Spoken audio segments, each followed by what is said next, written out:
Hi, everyone. I want to welcome you to Beyond Immigration Law. And this podcast dives deep into the heart of the immigration experience. We explore challenges and triumphs that go beyond the legal battle. With our episodes, we bring light the real stories that shape our immigrant community, cultural assimilation, and the pursuit of the American dream. We asked you to join us where we discuss not just the laws that affect immigrants, but also the personal journeys and community issues that don't make the headlines.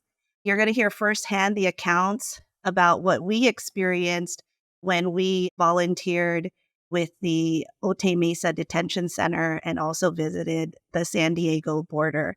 Beyond Immigration Law isn't about where we come from, but also where we're going and journeying forward together. This podcast is available on YouTube, Spotify, as well audio-only form on other popular podcast platforms. Be sure to follow WR Immigration on LinkedIn or subscribe to our newsletter for more information when other episodes will be released. So I'm Charina Garcia. I'm the Strategy and Innovation Partner at WR Immigration. I have over 25 years of employment-based business immigration experience. And for me, I'm a second-generation American. My parents immigrated from the Philippines back in the late 60s. And my father came in as an electrical engineer to work for Boeing. So my family is really from a family of immigrants, and my parents started the chain of immigration. So the work that I do has been heavily involved with immigrants, doing a lot of pro bono projects like I did when I visited the border, which was very eye-opening and very rewarding experience as well. And so what we want to do today is talk about our experience with the American Bar Association Immigration Justice Project. And with that, I'm going to have Bonnie introduce herself. So Bonnie, why don't you tell us a little bit about yourself? Sure. So my name is Bonnie Fote. I'm in the San Francisco Bay Area. And for the last 5 years, I've been doing almost exclusively pro bono immigration work. Before that, I was an intellectual property lawyer and a business lawyer and ran a startup company for 15 years in Silicon Valley. So this was a big switch for me. But when I saw what was happening at the border with family separations, I felt like this was something that I really wanted to get involved in. And so that's kind of what pulled me into this area of work, even though my legal background really doesn't have anything to do with the immigration area. Thanks, Bonnie. Stephanie, why don't you introduce yourself? Sure. Hi, I'm Stephanie Baez, and I'm the Director of Pro Bono for the American Bar Association Commission on Immigration. And the Commission on Immigration does policy work and advocacy work in the immigration arena, and also has 3 offsite projects that do direct services with people who are in removal proceedings, meaning that they're facing deportation. So one of those projects is the ABA Immigration Justice Project, which is what we're going to talk about today. And then 2 of the projects are in Texas. One is the Children's Immigration Law Academy, or CILA, in Houston, and the other one is ProBar, which is in the Rio Grande Valley. And the reason I'm giving that background right now is because actually my career started when I was a summer associate. I was at the law firm Fried Frank in New York, and I had the opportunity to spend 2 weeks at the border at ProBar, which is the Commission on Immigration entity in the Rio Grande Valley. And during those 2 weeks, I got to help people who were detained there in the Rio Grande Valley. And for me, that was life-changing, career-changing, and really set me on the trajectory of wanting to be involved in pro bono work. And so I was at Fried Frank in private practice for a few years and doing as much pro bono as I could while I was there.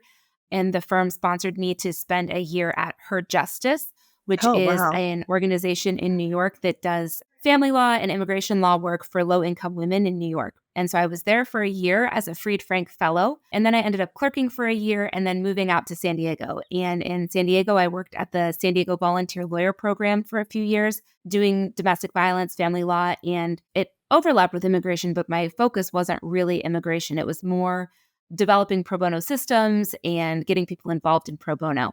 And then I was lucky enough to join the ABA Commission on Immigration team. And there, my role again has been coming up with pro bono projects and systems for our national pro bono efforts, which cover all of the different projects of the Commission on Immigration.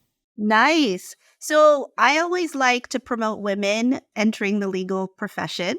And so I want to ask you both, there may be some audience members that are in high school or in college and thinking about going to law school. So could you share just about why you became a lawyer and what was your journey into the legal field? So Bonnie, you want to start?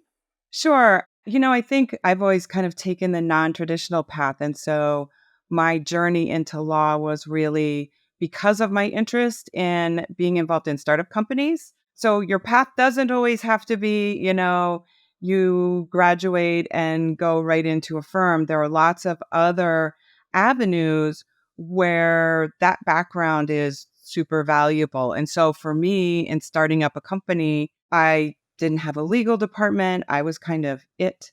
That was me. And, I was also doing the financial work and the operational work, but it was really great to have that solid background in the legal area to pursue those kind of non-traditional pathways as well. There's a lot of things that you can do in the nonprofit world. So I think it just opens up a lot of doors. And for me, when I graduated, having a degree beyond an undergraduate degree was important to establish credibility as a woman in business. And so I found it very valuable and affirming to other people, and really, I think, helped launch my career. Oh, wow. Thanks for sharing that story, Bonnie. That's going to inspire a lot of the folks out there who are a little lost and maybe have already graduated from college and are doing something, and then maybe they want to change their career after being in it for 10 years. So that's a really good, inspiring story. How about you, Stephanie? When I decided to go to law school, I'll be honest, I really did not know what a lawyer did. I just from on TV, there were no lawyers in my family. There was no, I knew that I wanted to help people. And I had this vague notion that law school would lead me to helping people. But beyond that, I really didn't know what the profession was about. And, through law school and doing internships and clinics, you kind of get more of a sense of what the lay of the land is. I then, like I said, started out at a large firm and then doing pro bono work. And I was always drawn to the pro bono side. I kind of think I always knew that I was going to end up at a nonprofit. That's really where I was headed. I tried a lot of different things before finding the fit. I was in the litigation department at a large corporate firm. I clerked for a judge in the Southern District of New York. I didn't mention this in my intro, but I worked at a labor and employment firm in San Diego for a year before getting into the nonprofit world here, because I thought, that's a great way to help people. I really tried on a lot of different hats before realizing that, yes, it is the nonprofit world. It is, doing this pro bono work that's the right fit for me. So that's one thing that I encourage people because, well, first I would encourage people to, before going to law school, to shadow some lawyers, to see what you can do to find a lawyer who's a mentor, to really understand what the profession is so you know what your day-to-day is going to look like. Because I think just as important as the substance of what you're doing every day, it's what's that work-life balance about? What does the actual, what is your life actually going to look like in this field? And I think that, that's something I kind of wish I had understood better going into law school. So I definitely recommend that to people. I think myself and a lot of my peers, we wanted to do something and we didn't want to be doctors. And so it was like, okay, I guess we'll go to law school, and that was just kind of We're not good with math. Yeah, Except for exactly. Bonnie. Yes. Bonnie's good with math. Yeah, and I think the other thing is, I did, I was a litigation paralegal before I went to law school for a year and a half, which kind of gave you a sense of like, what it's like to be in a firm, what it's like to do litigation work.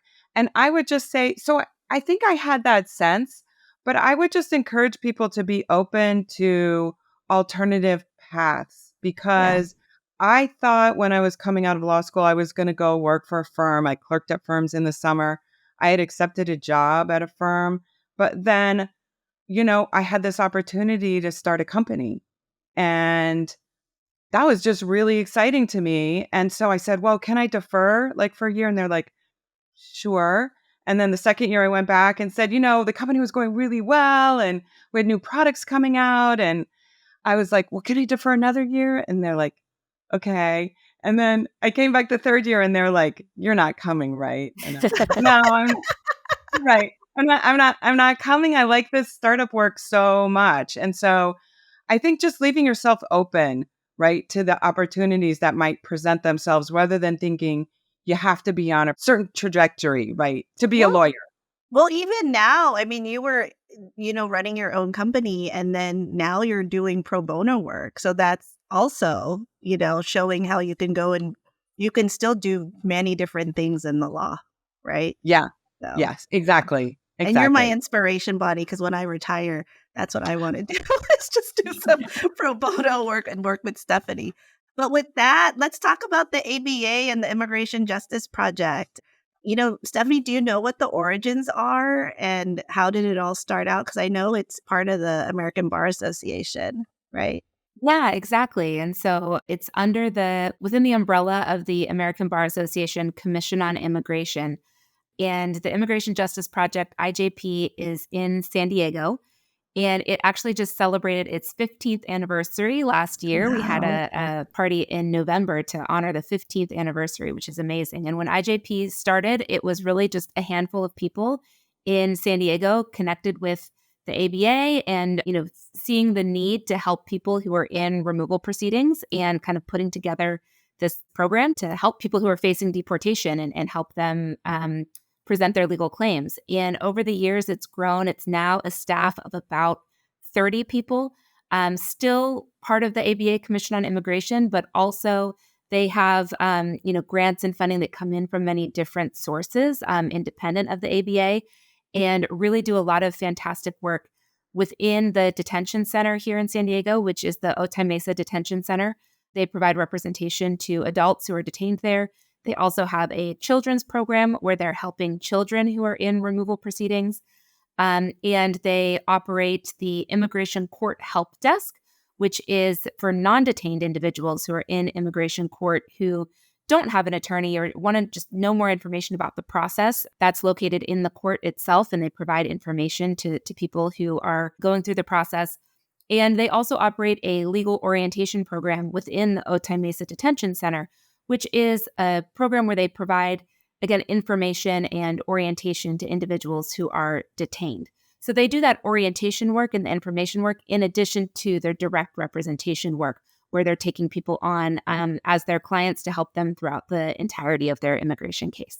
But I think it's important for people to know that, these individuals don't have a right to representation, right? So basically, they either have to do it themselves, and, it took all three of us time to learn how to do immigration law, right? And so they're having to do Exactly. it themselves, or they're having to rely on, folks like the Immigration Justice Project to help them through, which a very, very complicated and complex immigration world. Yeah, and it's a great point. The vast majority of people in immigration proceedings do not have an attorney. And there is no right to a government-funded attorney in immigration, which oftentimes people think there is because they assume it's like criminal court where you have that right. And in immigration, that doesn't exist. It can be especially challenging because the opposing side, the government, is represented by an experienced attorney who, this is what they do. And so it really is an uphill battle for people who maybe don't speak English. They're trying to learn the language, learn the customs and the culture here, as well as learn this really complicated legal system, which, like you say, it took all of us years to Yeah. learn and still learning. Yeah. And it really is, it's a big challenge for people to represent themselves in this system. And Stephanie, it's true of children too, right? Like That's right. children, Yeah. young kids don't even have a right to have, government funded lawyers. So they're appearing by themselves in immigration court and things that are, dramatically impacting their life. That surprised me. I mean, I have to say I was stunned when, I learned that even children don't have the right to have government funded representation. Yeah.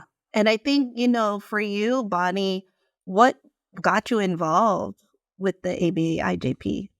I did a lot of work with the American Bar Association because I was the only lawyer in my company. And so it was a way for me to kind of stay connected to the profession, and to meet other people.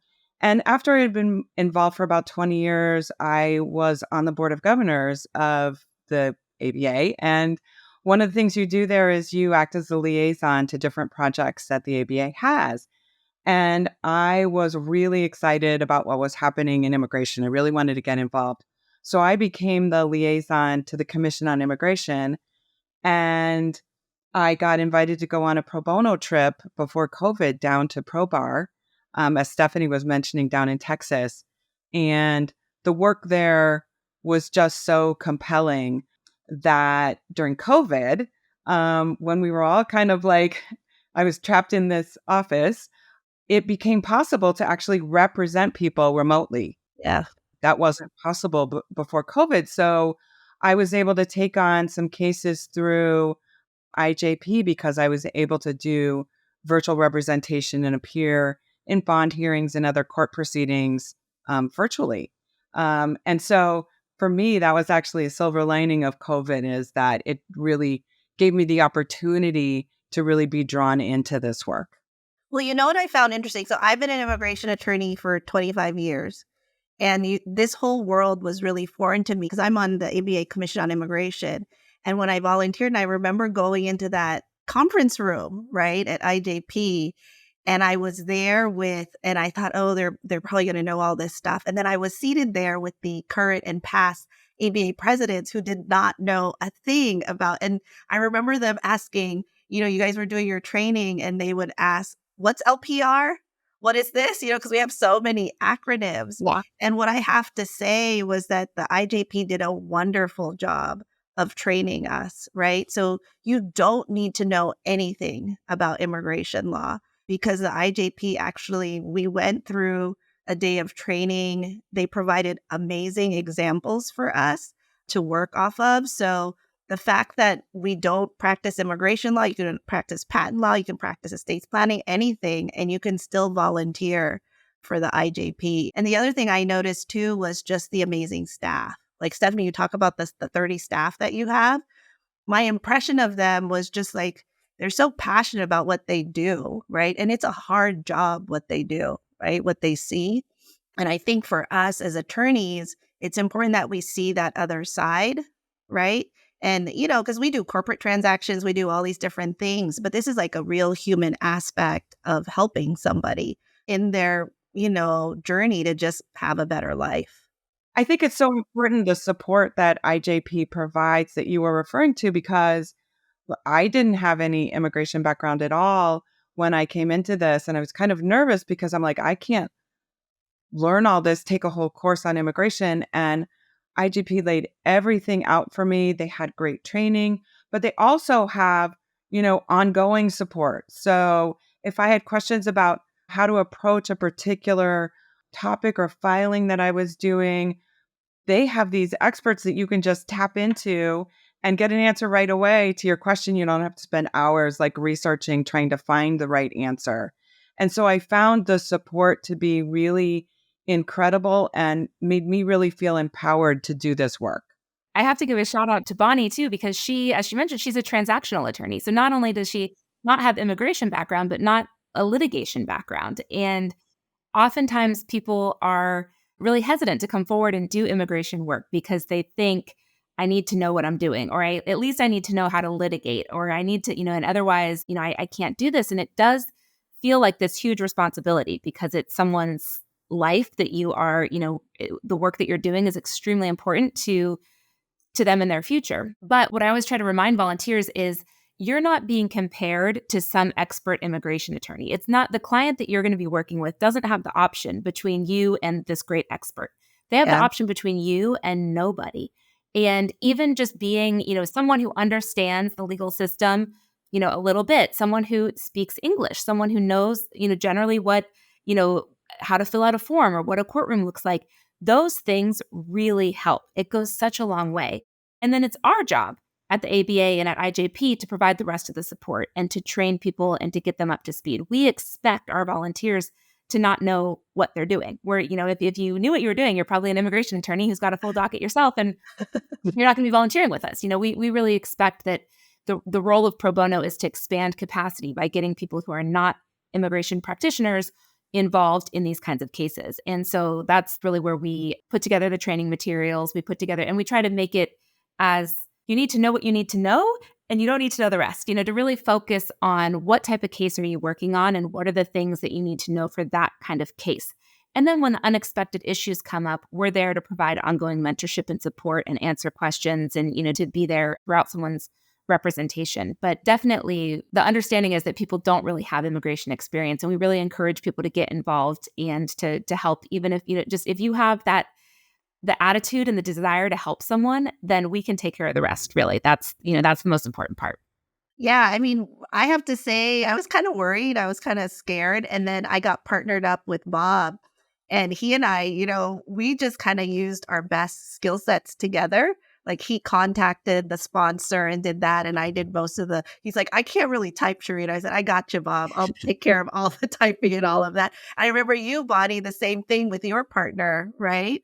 And we just all Yeah. kind of worked together. It was really a nice sort of camaraderie and collaborative partnership with these people that you don't even really know. And I was telling someone that I volunteered, and they're like, you were with the past president of the ABA? And I said, yes, and it was an amazing experience. And I think people who are hesitant, you shouldn't be, because you have the resources and you also have the partnership of someone else who's actually learning with you. So I think that's great. But Stephanie, tell us what type of cases that we would normally handle as volunteers. Yeah, so there's a lot of different ways that someone could get involved. One way would be to jump in and take on a full case for direct representation. And that's what Bonnie has done a number of times at this point. And that can look like representing someone in what we would call their merits claim. For example, if someone's seeking asylum, you could represent someone in the entirety of their asylum claim, helping them appear at their master calendar hearings, which are like status conferences, putting together their asylum application, their declaration, their evidence from country conditions to support their claims, and then going with them to court, where it's going to be a trial setting where you are going to be taking testimony from your client. They're going to be exposed to cross-examination. You make your closing argument and, make your best argument for why someone should be granted asylum. And that's probably the most in-depth way that someone could get involved. That is honestly where there's the greatest need for people is to do that. But we also understand that can be really difficult for people because they do have their full-time job and, kids and life. And sometimes that can be a little bit too much. So while that's always kind of what we're looking for is someone who would want to take on a case for direct representation, we also have opportunities for people that just want to get involved, but in a more limited scope way.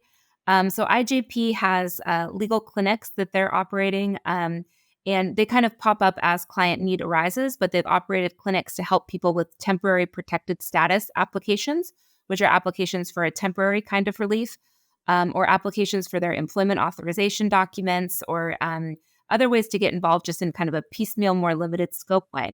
And then the other way that people can get involved is like what you just did, Charina and Bonnie, and coming to the border and coming to IJP to be here for what we call a pro bono trip, which is basically a week at the border where you're doing volunteer work here to help people. And the need can sometimes change, but most often what we're seeing are people who are in immigration detention, who are seeking release from detention while the rest of their case is ongoing.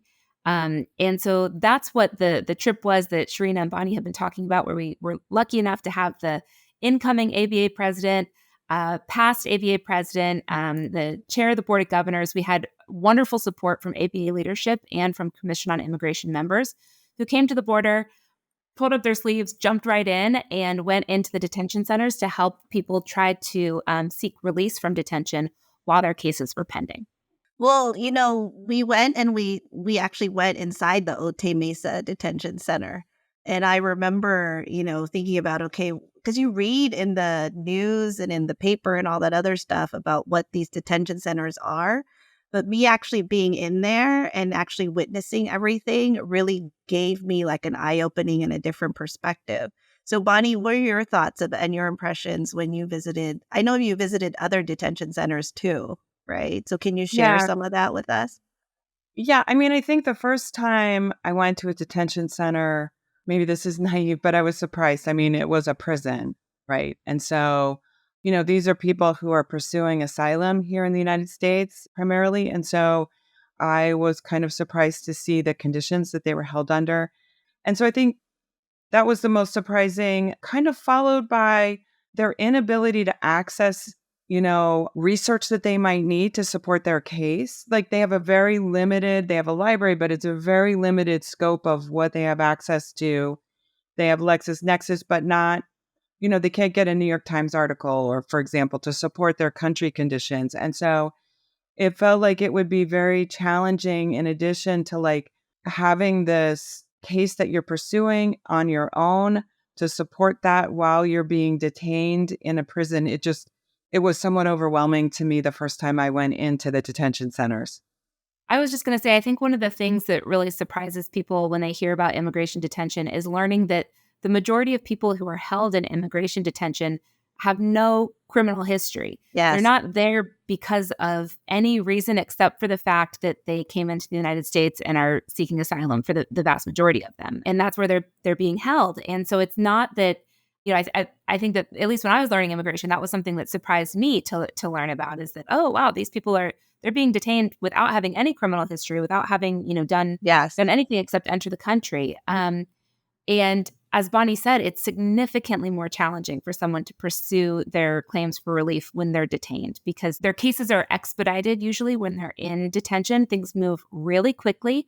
And they have to try to gather all of this, not only figure out what is it that I'm trying to prove, what is asylum law in the United States, but then figure out what evidence do I have, what, like Bonnie mentioned, country conditions reports. That's finding articles and news sources to support when you say, there's this political conflict in my home country, finding the general evidence that supports that is an ongoing conflict, in addition to your specific evidence that shows that you were persecuted as a part of that. And people have no way of, they can't really contact their family. Their belongings are taken from them when they're Yeah. put into detention. And so, they don't have money. They can't hire a lawyer. It's really difficult to try to find counsel. Even when they do hire a lawyer, meeting with their lawyer is a real challenge because it's Yes. hard for lawyers to get out there. This is something we experienced when we went out during the week, is just, you show up and think, okay, I want to meet with my client now, but it's not as easy as that. Having to No. get the room set aside, having to get, an interpreter on the phone if you need language support, and those rooms are busy and full and you're there waiting. And, it's really challenging to connect with a client, even for those people who are lucky enough to find counsel. So being detained really makes it significantly more difficult for someone to pursue their claims for relief. Yeah, I think what surprised me the same as Bonnie was that it is a prison, right? That it is a prison. Walking in there, I remember seeing all the different pods and the people. And, you have misconceptions as to who's actually in the detention center. But I saw people of different nationalities, right? Women, and, just understanding that when we were getting the tour and they said the people that are usually in the detention center is based on what's going on in the world, right? So like at one point they had more Ukrainians, right, in the detention center. And I think that was really eye-opening to me. And then also in terms of what the intake is like, right? And seeing the intake process, and then just me imagining like, you've already, like for my individual, they came from Uzbekistan. So the journey just across the border, right? And what he went through. And then we'll talk about the border next and what that was like. But then just, coming in and just being, processed that way, I guess is the right word, right? Process. Because Stephanie, they don't have to detain all of them, right? Like there Correct. are different things they can do, because let's talk about the border and what typically can happen. So why don't you talk about the open air detention center at the border and how they actually get into that area in San Diego?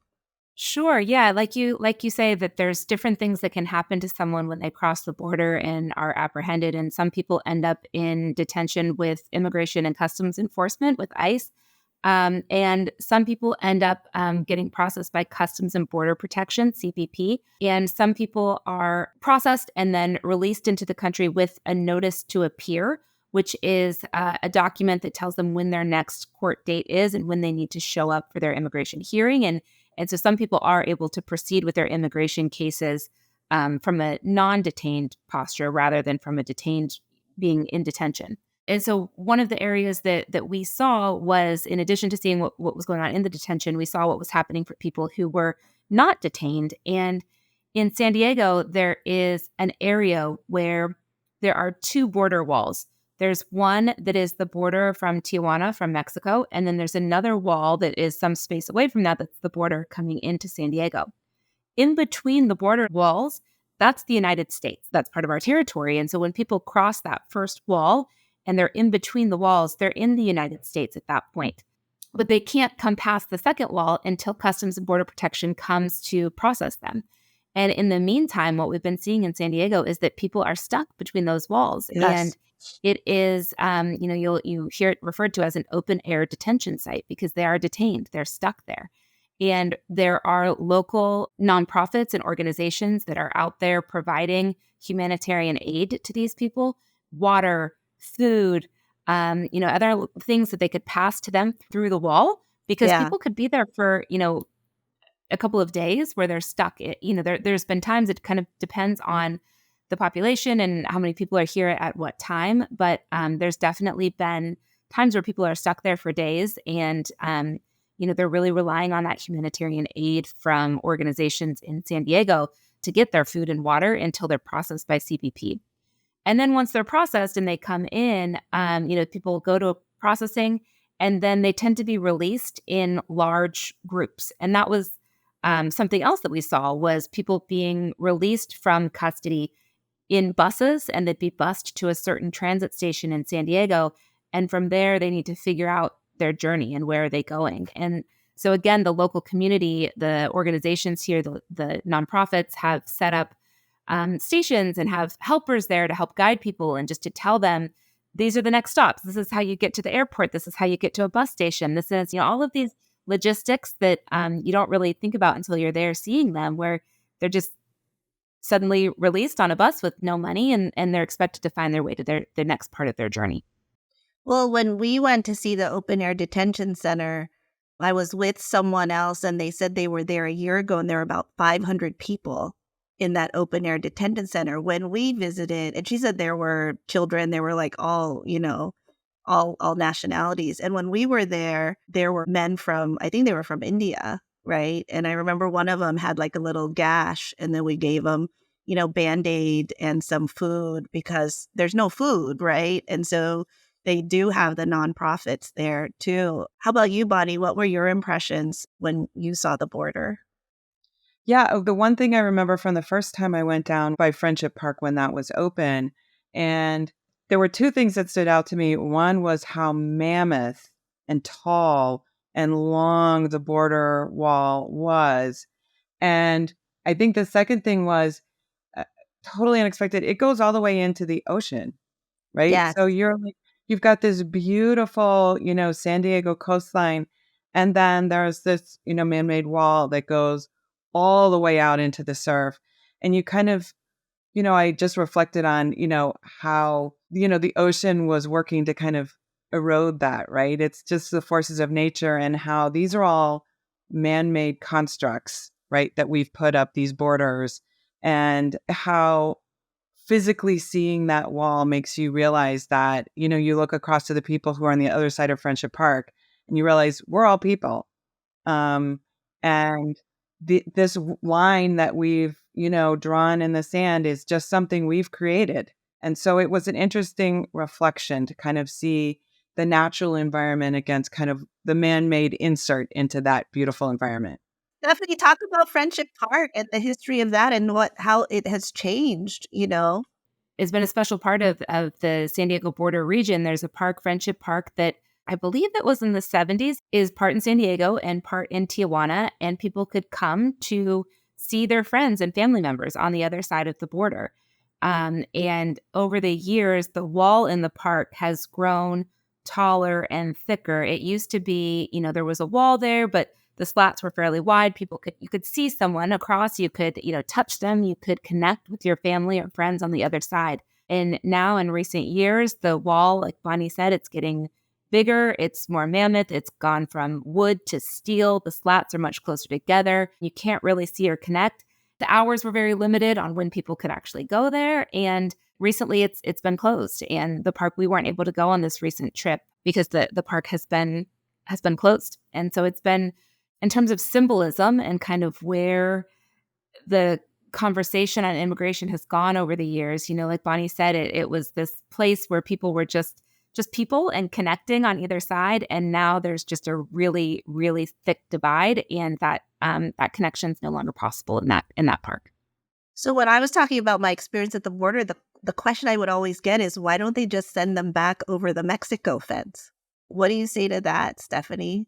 Well, a couple of things. I mean, legally, first off, they can't. When people are from a third country, based on the laws in Mexico and our agreements with Mexico, we can't just deport people from the U.S. to Mexico who are Mexican nationals. With some, like we've talked about, immigration law is very complicated, and I'm not going to get into all the intricacies. So I'm speaking generally here. There are certain exceptions for certain people, certain countries, but generally speaking, it's something that's not legal to do.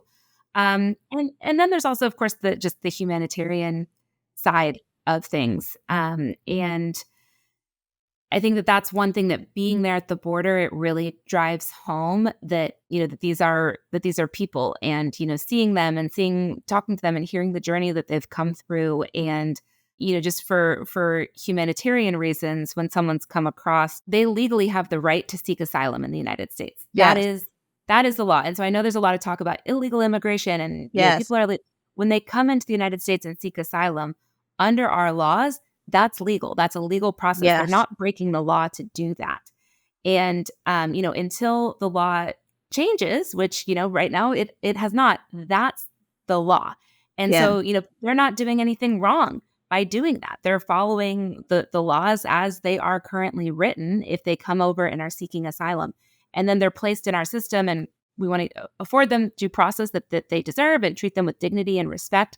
But in terms of just saying, we're going to, kick you out without even talking to you about your case or why you're here, that is actually against the law as it is currently written. Because when someone comes in seeking asylum, they're allowed to do that. And then there's certain protections that are afforded to them underneath our laws. But I think that's important for people to know, right? Because I think that's like one of the myths, right? Like, just send them back, just have them go back to over the border, right? Are there any other myths that you've heard that you kind of want to clear up about the border or the detention centers that you've read or heard?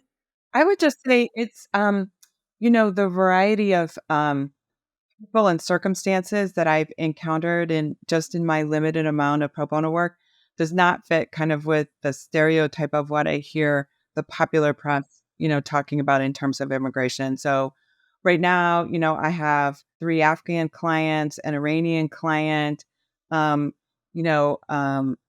trans woman from Guatemala. I mean, just a huge variety of different kinds of people that I think, we saw on our trip, but also, you see in general. And so I think there's not just one story about immigration. Every person has a different story and a unique story, right, of why they've taken this journey. And I think it's important to keep that in mind, that it's not just, one particular type of immigrant that's coming across the border. There are millions of stories. Yeah. And I think that's really important. Stephanie, how about you? Anything else you want to share?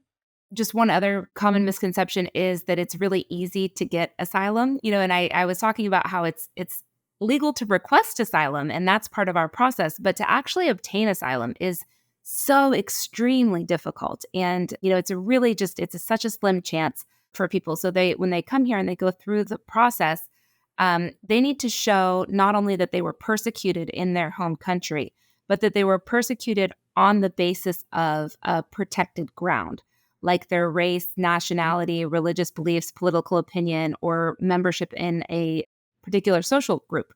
And that's something that frequently people have a hard time showing.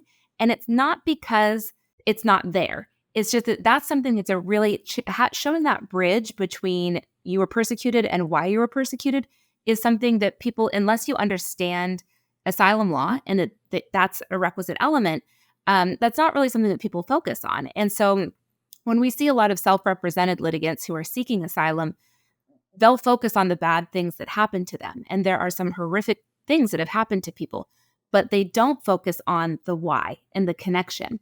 And that can be a reason why a lot of pro se cases fail.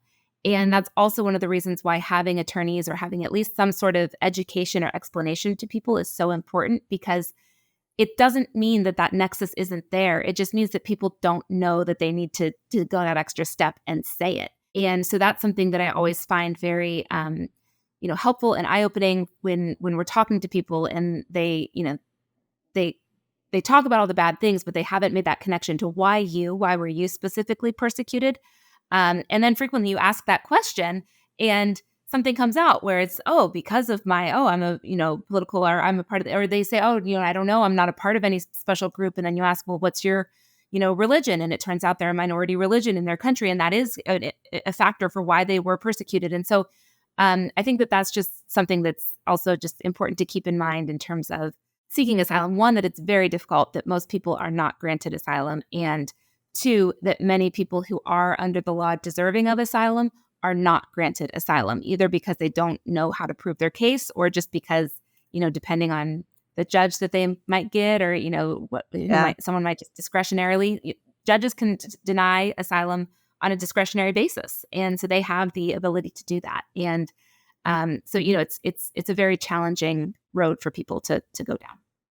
I was at a European conference a couple weeks ago, and it was with global countries, all these different countries.